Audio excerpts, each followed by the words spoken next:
नमस्कार, स्वागत आपका हरियाणा न्यूज 24 पर। मैं हूं प्रिंस लांबा। हरियाणा की राजनीति में बड़ी उठापटक चल रही है। एक तरफ लोकसभा चुनाव की तारीखों का ऐलान हो चुका है। कहीं ना कहीं लोकसभा चुनाव का जो माहौल है वो पीक पकड़ चुका है। लोकसभा चुनाव की गर्मागर्मी देखने को मिल रही है। तो वहीं दूसरी तरफ अब हरियाणा के लिए बीजेपी के अंदर भी बड़ी मारामारी देखने को मिल रही है। मारामारी है प्रदेश अध्यक्ष बनने की, क्योंकि जो प्रदेश अध्यक्ष थे नायब सिंह सैनी, कुरुक्षेत्र लोकसभा क्षेत्र से सांसद भी हैं, तो साथ ही जो है प्रदेश अध्यक्ष की जिम्मेवारी उनको कुछ समय पहले दी गई थी, लेकिन अब उनको मनोहर लाल खट्टर की जगह मुख्यमंत्री बना दिया गया है और मनोहर लाल खट्टर को करनाल लोकसभा से प्रत्याशी बनाकर बीजेपी ने उतार दिया है। तो ऐसे में प्रदेश अध्यक्ष पद पिछले कुछ दिन से खाली पड़ा है। अब उसको लेकर लगातार जो है भाजपा के बड़े नेताओं के बीच कांटे की टक्कर देखने को मिल रही है, कड़ा मुकाबला देखने को मिल रहा है, काफी जो है मारामारी देखने को मिल रही है।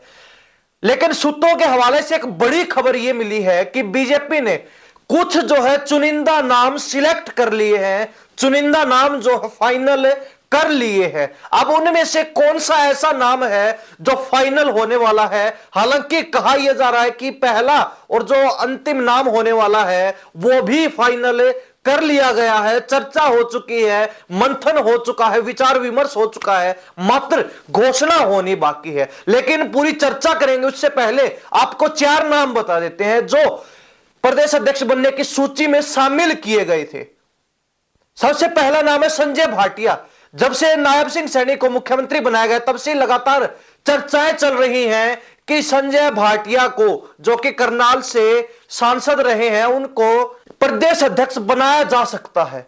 लेकिन उनके साथ अब और भी 2-3 नाम जुड़ जाते हैं। दूसरा नाम है रोहतक से पूर्व में सांसद रहे और मंत्री रहे मनीष ग्रोवर का, और प्रदेश अध्यक्ष भी पूर्व में रह चुके हैं। इसके बाद अगला नाम आता है नारनौद से पूर्व में विधायक रहे, मंत्री रहे कैप्टन अभिमन्यु, जो कि एक जाट नेता है।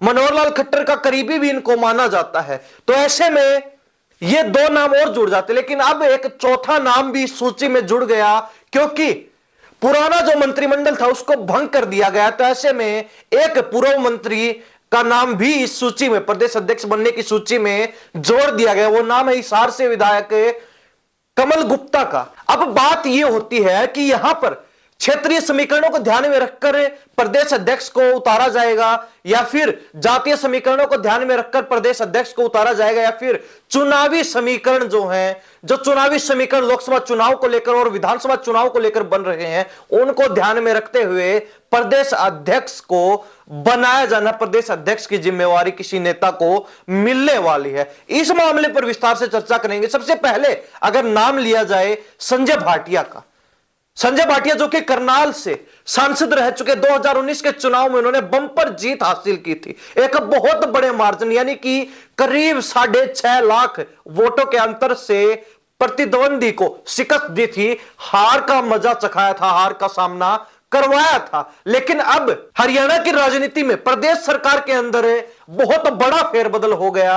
बीजेपी और जेजेपी का गठबंधन टूटा, मुख्यमंत्री मनोहर लाल खट्टर और पूरी कैबिनेट ने इस्तीफा दिया। उसके बाद मुख्यमंत्री चेहरा बदल दिया गया। नायब सिंह सैनी जो कि प्रदेश अध्यक्ष थे भाजपा के, उनको सीएम बनाया गया। उनके सीएम बनने के बाद 5 मंत्रियों ने भी साथ साथ शपथ ली। अगले दिन विशेष विधानसभा सत्र बुलाकर जो है बहुमत पेश कर दिया गया और बीजेपी ने एक बार फिर सरकार बना ली। हालांकि अनिल विज की नाराजगी के चलते अब तक मंत्रिमंडल का विस्तार नहीं हो सका है। मंत्री बनने का जो नेता ख्वाब देख रहे हैं, सपना देख रहे हैं, उनकी उम्मीद, उनकी इच्छा अब तक पूरी नहीं हो पाई, जिस पर विज का ग्रहण अब तक लगा हुआ है। विज की जो नाराजगी है वो भाजपा को हरियाणा प्रदेश में फिलहाल झेलनी पड़ रही है। उनको सरकार और पार्टी के लोग मनाने में अब तक नाकाम रहे हैं। खैर, मुद्दे पर लौटते हैं। बात होती है संजय भाटिया की। उनका नाम चल रहा था जब तक नायब सिंह सैनी को सीएम घोषित नहीं किया गया था कि संजय भाटिया को सीएम बनाया जा सकता है, जो कि मनोहर लाल खट्टर के बेहद करीबी हैं। नायब सिंह सैनी भी मनोहर लाल खट्टर के करीबी लोगों में से, करीबी नेताओं में से एक है, विश्वास पात्र नेताओं में से एक है। तो ऐसे में नायब सिंह सैनी के सीएम के रूप में लॉटरी लग जाती है। संजय भाटिया का तभी से लगातार जिक्र चल रहा है, चर्चाएं चल रही है, संभावनाएं लगाई जा रही कि उनको प्रदेश अध्यक्ष बनाया जा सकता है। इसलिए उनका नाम इस लिस्ट में सबसे पहले नंबर पर है, टॉप पर बना हुआ है। अब संजय भाटिया को लेकर अगर चर्चा की जाए तो वो कॉलेज के समय से, कॉलेज के टाइम से एबीवीपी से, जो कि बीजेपी का छात्र संगठन है, उससे राजनीति करते रहे। उसके बाद जो है राजनीति के कच्चे गलियारों से होते हुए सत्ता के पक्के गलियारों तक पहुंचने का उन्होंने काम किया है। मुख्यमंत्री मनोहर लाल खट्टर जो पूर्व में रहे हैं, उनके बड़े विश्वास पात्र और भरोसेमंद नेता हैं, भरोसेमंद व्यक्ति हैं, पंजाबी समाज के नेता हैं, पंजाबी समाज से आते। तो ऐसे में जो है उनका नाम प्रदेश अध्यक्ष बनने की दौड़ में सबसे अव्वल नंबर पर है, सबसे पहले नंबर पर है। लेकिन अब इस नाम के ऊपर संशय बना हुआ है। संशय इसलिए बना हुआ है कि नायब सिंह सैनी जो कि जीटी बेल्ट से आते हैं, सीएम बना दिया गया। तो ऐसे में वो एक जीटी बेल्ट के बड़े नेता के चेहरे के रूप में उभरे हैं। पूर्व मुख्यमंत्री मनोहर लाल खट्टर, जिनको करनाल लोकसभा से प्रत्याशी बनाकर उतार दिया गया है, पूर्व मुख्यमंत्री रह चुके हैं, करनाल विधानसभा से चुनाव जीतकर मुख्यमंत्री चुने गए थे लगातार 2 बार। तो ऐसे में वो भी जीटी बेल्ट के बीजेपी के एक बड़े चेहरे के रूप में उभरे हैं। तो जीटी बेल्ट में बीजेपी के पास 2 बड़े चेहरे, मनोहर लाल खट्टर और नायब सिंह सैनी के रूप में। तो ऐसे में संजय भाटिया जो कि करनाल लोकसभा क्षेत्र से आते हैं, तो ऐसे में उनको जो है प्रदेश अध्यक्ष पद की जिम्मेवारी नहीं मिल सकती। ये जो है एक बड़ा पेच संजय भाटिया के प्रदेश अध्यक्ष बनने के रास्ते में फंस चुका है, अड़ चुका है। अभी सूची में दूसरा नाम शामिल है मनीष ग्रोवर का। वो भी एक पंजाबी समाज के नेता हैं, बीजेपी के एक बड़े चेहरे हैं, क्योंकि पूर्व में प्रदेश अध्यक्ष रह चुके हैं, अनेक जो है पदों के ऊपर काम कर चुके हैं, संघ से जुड़े हुए व्यक्ति रहे हैं। तो कहीं ना कहीं सरकार के अंदर भी उनकी लंबे समय से भागीदारी रही है। 2014 में रोहतक विधानसभा क्षेत्र से चुनाव जीते, उसके बाद कैबिनेट में उनको शामिल किया गया, वो मंत्री बने। लेकिन 2019 में उन्हें रोहतक विधानसभा क्षेत्र से ही हार का सामना करना पड़ा। लेकिन सरकार के अंदर क्योंकि मनोहर लाल खट्टर के करीबी रहे हैं, तो ऐसे में उनका जो कद था, उनका जो वर्चस्व था, उनका जो दबदबा था, वो हरियाणा सरकार में, हरियाणा प्रदेश की राजनीति में कम नहीं हुआ, ज्यों क्या तो बरकरार रहा। लेकिन अब अगर बात की जाए कि प्रदेश अध्यक्ष बनने की सूची में इनका नाम चर्चा में क्यों है, क्यों ये जो है टॉप लिस्ट बने हुए हैं प्रदेश अध्यक्ष बनने की सूची में, तो उसके पीछे का कारण है क्षेत्रीय समीकरण। क्षेत्रीय समीकरण बीजेपी के प्रदेश अध्यक्ष बनाए जाने को काफी प्रभावित कर रहे हैं। अगर भाजपा क्षेत्रीय समीकरणों को ध्यान में रखते हुए प्रदेश अध्यक्ष का चुनाव करती, तो ऐसे में मनीष ग्रोवर की लॉटरी लग सकती है, वो प्रदेश अध्यक्ष बनाए जा सकते। उसके पीछे का कारण यह है कि भाजपा का प्रदेश कार्यालय रोहतक में स्थित है, और रोहतक जिसे भूपेंद्र सिंह हुड्डा का गढ़ कहा जाता है, हुड्डा परिवार का गढ़ बोला जाता है। तो ऐसे में अगर भूपेंद्र हुड्डा के गढ़ को तोड़ना है, अगर भूपेंद्र हुड्डा के गढ़ को जो है भेदना है, तो ऐसे में मनीष ग्रोवर को प्रदेश अध्यक्ष बनाना भाजपा के लिए बेहद जरूरी हो जाता है। और जो कि हमने पहले बताया कि जीटी बेल्ट में 2 बड़े नेता मनोहर लाल खट्टर और नायब सिंह सैनी के रूप में मजबूती से खड़े हैं, तो संजय भाटिया का नाम इस लिस्ट से हट सकता है। तो ऐसे में मनीष ग्रोवर की लॉटरी लग सकते हैं, मनीष ग्रोवर प्रदेश अध्यक्ष बनने की दौड़ में बाजी मार सकते हैं क्षेत्रीय समीकरणों के चलते। मनोहर लाल खट्टर के भी बेहद करीबी हैं, और यह कहा जा रहा है कि जिस नेता का, जिस नाम का चुनाव मनोहर लाल खट्टर करेंगे, जिस नेता के ऊपर मनोहर लाल खट्टर उंगली रखेंगे, वो नेता प्रदेश अध्यक्ष बन सकता है, वो नेता प्रदेश अध्यक्ष चुन लिया जाएगा। तो ऐसे में मनीष ग्रोवर की लॉटरी भी लग सकती है अगर क्षेत्रीय समीकरणों को ध्यान में रखते हुए प्रदेश अध्यक्ष का चुनाव किया जाता है। अब अगर तीसरे नाम की बात करें, एक बड़े नेता कैप्टन अभिमन्यु, जो एक बड़े जाट नेता है भाजपा के, मनोहर लाल खट्टर के साथ भी काफी नजदीकियां हैं, तो साथ ही बीजेपी हाईकमान के अंदर भी अपनी मजबूत पकड़ रखते हैं। 2014 में नारनौद विधानसभा क्षेत्र से चुनाव लड़ा, विधायक बने, विधानसभा पहुंचे, और कहीं ना कहीं कैबिनेट में भी उनको जगह मिली, मंत्री पद पर 5 साल तक बरकरार रहे, मंत्री पद पर कार्यभार संभाला, जिम्मेवारी संभाली। लेकिन 2019 में ये भी नारनौद विधानसभा क्षेत्र से हार का शिकार हो गए। लेकिन जो बीजेपी हाईकमान के अंदर, बीजेपी सरकार के अंदर इनकी पकड़ थी, वो जो की त्यों बनी रही, इनकी पकड़ जो है ढीली नहीं हुई। तो ऐसे में यह कहा जा रहा है कि अगर जातीय समीकरणों को ध्यान में रखते हुए प्रदेश अध्यक्ष पद का चुनाव होता है, तो उसमें जाट नेता के रूप में, क्योंकि नायब सिंह सैनी जो कि पिछड़ा वर्ग से आते हैं उनको सीएम बनाया जा चुका है। मनोहर लाल खट्टर जो कि पंजाबी समाज से आते हैं वो पूर्व में सीएम रह चुके हैं और अब भी जो उनको करनाल लोकसभा सीट से प्रत्याशी बनाकर उतारा जा चुका है। तो ऐसे में अगर प्रदेश अध्यक्ष बनने की बारी आती है तो जनरल कैटेगरी के नेता की लॉटरी लग सकती है। और कहीं ना कहीं जनरल कैटेगरी में पूर्व में सुभाष बराला जो कि टोहाना से पूर्व विधायक रहे हैं, मंत्री भी रहे हैं, तो वो अध्यक्ष रह चुके हैं। उसके बाद ओम प्रकाश धनखड़ जो 2014 के अंदर बादली विधानसभा क्षेत्र से विधायक बनते हैं, मंत्री रह चुके, वो भी प्रदेश अध्यक्ष पद पर रह चुके हैं। सुभाष बराला को राज्यसभा का प्रत्याशी अनाउंस कर दिया गया भाजपा की तरफ से हरियाणा प्रदेश से।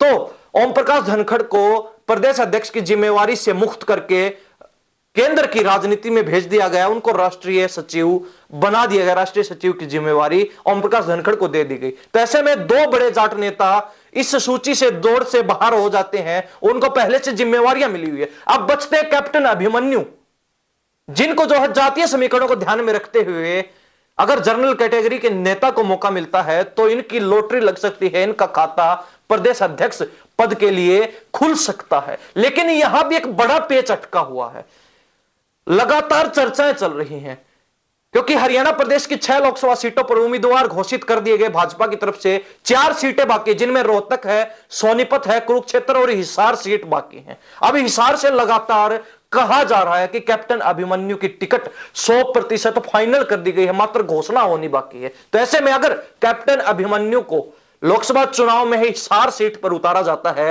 बीजेपी की तरफ से, तो उनका प्रदेश अध्यक्ष बनना नामुमकिन हो जाता है, असंभव हो जाता है। और कहीं ना कहीं जो जातीय समीकरणों के बात हम कर रहे हैं तो उसके लिहाज से कैप्टन अभिमन्यु भी प्रदेश अध्यक्ष बनने की दौड़ में सबसे अव्वल बने हुए हैं, पहले नंबर पर बने हुए हैं। लेकिन अगर उनको लोकसभा चुनाव में उतारा जाता है तो उनका पत्ता जो है प्रदेश अध्यक्ष बनने की सूची से कट जाता है, उनका नाम इस सूची से हट जाता है। अब अगर चर्चा करें अंतिम नाम की, कमल गुप्ता पूर्व जो है मंत्री रह चुके हैं, हिसार से विधायक हैं, कैबिनेट भंग हुई तो उन्होंने इस्तीफा दिया। इस्तीफा देने के बाद अब कहा जा रहा है कि जो नया मंत्रिमंडल बनेगा, जिस नए मंत्रिमंडल का विस्तार होगा नई सरकार में, नायब सिंह सैनी की सरकार में, नायब सिंह सैनी के प्रतिनिधित्व में, तो उसमें जो है कमल गुप्ता की लॉटरी नहीं लगने वाली। कमल गुप्ता को मंत्रिमंडल से, नए मंत्रिमंडल से बाहर कर दिया जाएगा, बाहर का रास्ता दिखा दिया जाएगा। तो ऐसे में अब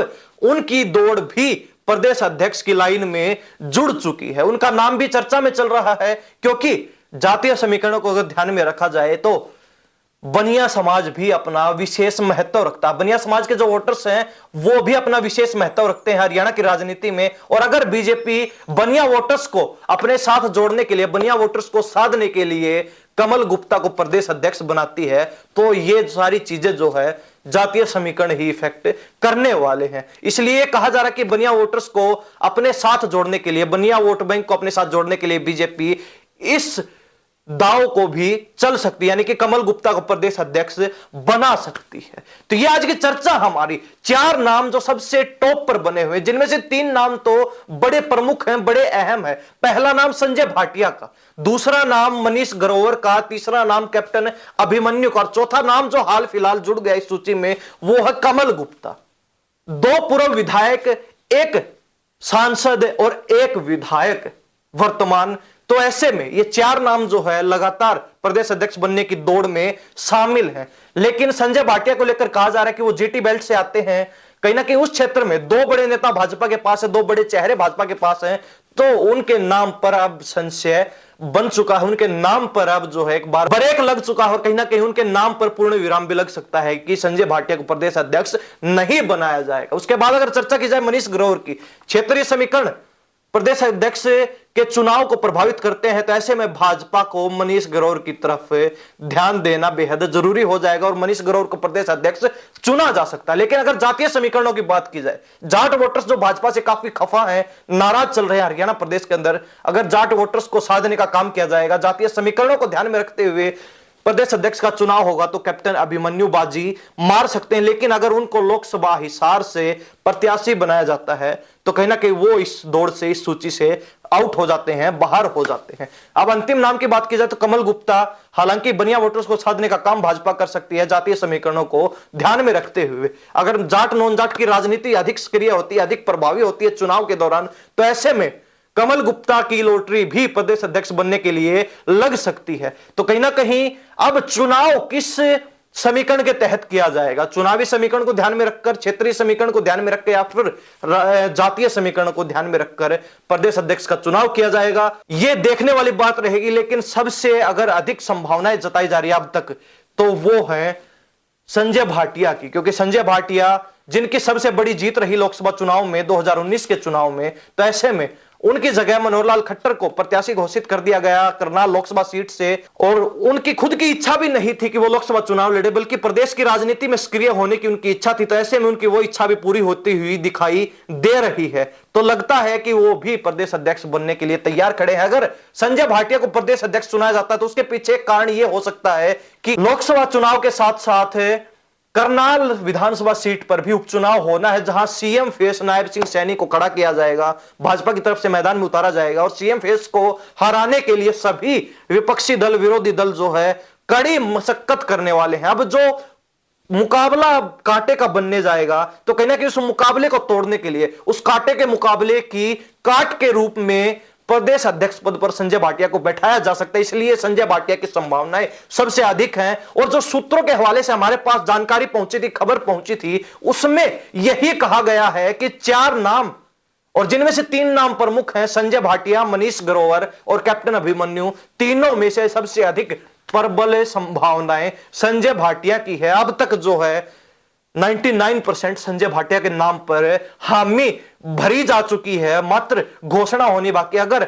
ऐन मौके पर कुछ बदलाव होता है तो अलग बात है, अन्यथा संजय भाटिया को प्रदेश अध्यक्ष बनाया जा सकता है। लेकिन इस बारे में प्रदेश की जनता क्या सोचती है, बीजेपी किस जो है रणनीति के तहत अपने प्रदेश अध्यक्ष को उतारने वाली है, किस नेता की लॉटरी लग सकती है, इन 4 नामों में से कौन सा नेता सबसे मजबूत, सबसे प्रबल दिखाई देता है? लोग क्या सोचते हैं, हरियाणा की जनता क्या सोचती है, कमेंट में अपनी राय जरूर रख दीजिए। इन्हीं सब बातों के साथ प्रिंस लांबा, हरियाणा न्यूज 24। नमस्कार, जय हिंद।